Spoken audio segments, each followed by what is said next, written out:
राजस्थान का कोटा शहर एक ऐसा शहर जिसको पूरे देश ही नहीं बल्कि पूरे विश्व में शिक्षा नगरी के नाम से जाना जाता है। इस शिक्षा नगरी को प्रधानमंत्री नरेंद्र मोदी ने संसद में शिक्षा की काशी भी कहा है।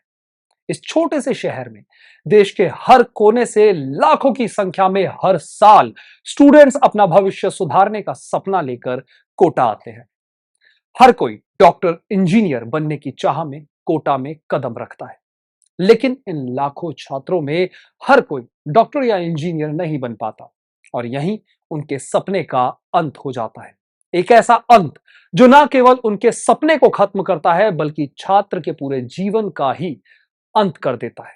अपने माता पिता की उम्मीदों पर खरा नहीं उतरने और वापस घर जाने के डर से कई छात्रों ने भगवान के घर को ही अपना घर बना लिया और जिंदगी से हार कर मौत को गले लगा लिया। शिक्षा नगरी कोटा में इन दिनों एक बार फिर कोचिंग छात्रों के आत्महत्या के मामलों ने रफ्तार पकड़ ली है।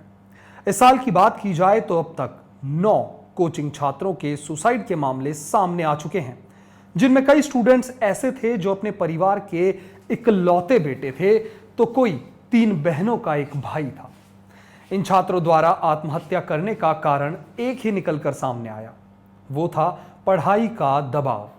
एक ऐसा दबाव जिसने इन छात्रों को इतना स्ट्रेस में ला दिया कि इन्होंने इस घुटन भरी जिंदगी को छोड़कर मौत का रास्ता अपना लिया। अगर पिछले 12 सालों की बात की जाए तो 160 सुसाइड केस कोटा में सामने आए, जिनमें साल 2015 से 2019 के बीच 70 से अधिक छात्रों ने आत्महत्या की है। वहीं एक दौर ऐसा भी था जब एक साल में 30 और 6 महीनों में 12 स्टूडेंट्स ने पढ़ाई के दबाव की वजह से मौत को गले लगा लिया। साल 2022 के दिसंबर माह में एक ही दिन में 2 छात्रों के आत्महत्या करने के बाद कोटा शहर एक बार फिर कलंकित हुआ। एक छात्रा कृति त्रिपाठी ने आत्महत्या करने से पहले भारत सरकार को पत्र लिखकर कोटा से कोचिंग संस्थानों को बंद करने की गुहार लगाई थी। सरकार, हमको लगता है सरकार टैक्स लेती है, सर्विस टैक्स लेती है, उसका फायदा कहाँ देती है हमको? हमारा बच्चा तक को शिक्षण करने लगा। व्यवस्था दोषी है, सरकार दोषी है इसके।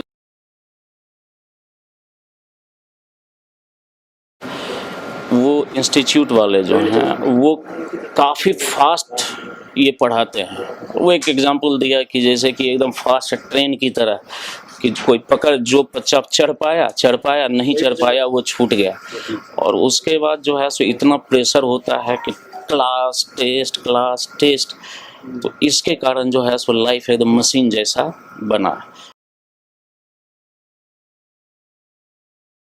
सुसाइड नोट में लिखा है कि पापा सॉरी, मैंने पढ़ाई के लिए आपने बहुत कोशिश किया, आपका पैसा भी मैंने बहुत खर्च किया, लेकिन मेरे से नहीं हो पाया पापा। इसके लिए पिताजी सर, उनके पास गाड़ी है, गाड़ी चलाते हैं, अपना खुद का गाड़ी है, ट्रक, वो उसी को देखभाल करते हैं, उसी को चलवाते हैं, अपना उसी उसका रोजी है। आर्थिक स्थिति कैसी है? आर्थिक स्थिति ठीक नहीं है सर।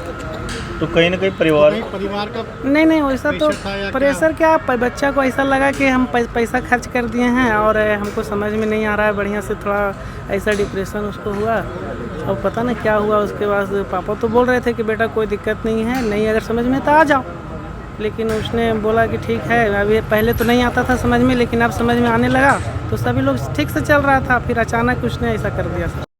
इन छात्रों के आत्महत्या के पीछे असल कारण क्या हो सकते हैं, इस बारे में जब मनोचिकित्सक डॉक्टर ML अग्रवाल से बात की तो उन्होंने कई चौंकाने वाली जानकारी दी और बताया कि यह गंभीर विषय है कि 15 साल से लेकर 17 साल के स्टूडेंट्स सबसे ज्यादा स्ट्रेस में आकर सुसाइड कर रहे हैं।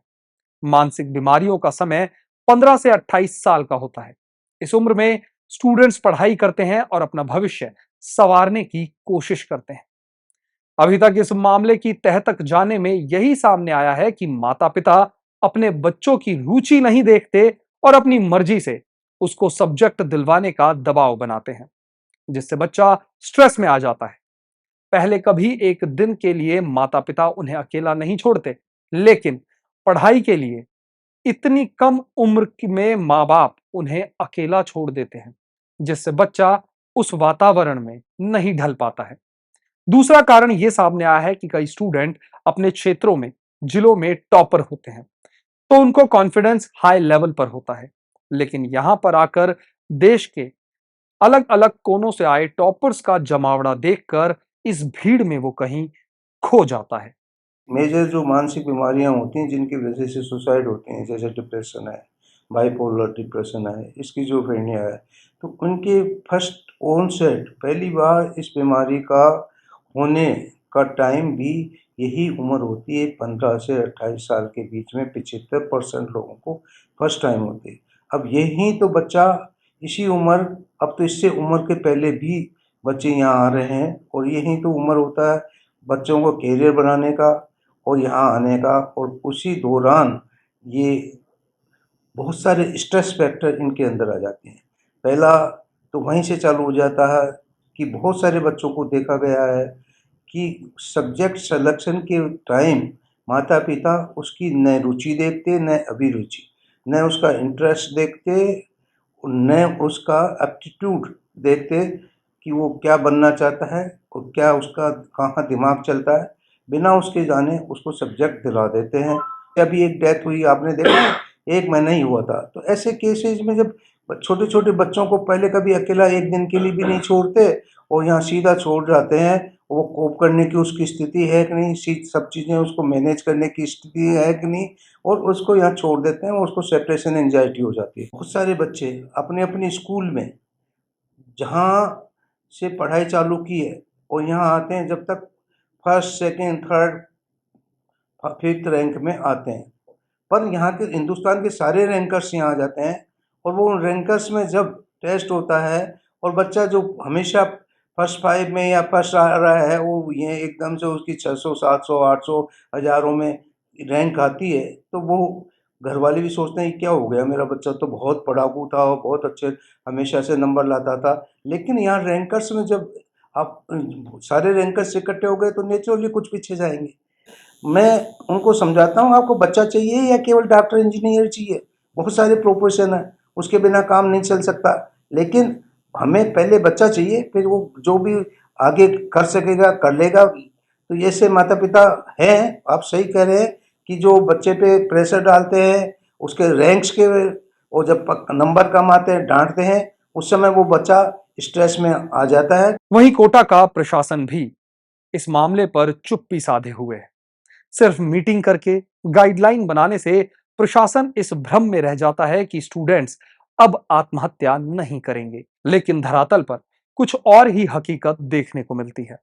ऐसे में अब समय आ गया है कि कोटा में कोचिंग संस्थानों में पढ़ने वाले छात्रों को आत्महत्या करने से रोकने के लिए राजनीति ना करके सभी को एकजुट होना जरूरी है।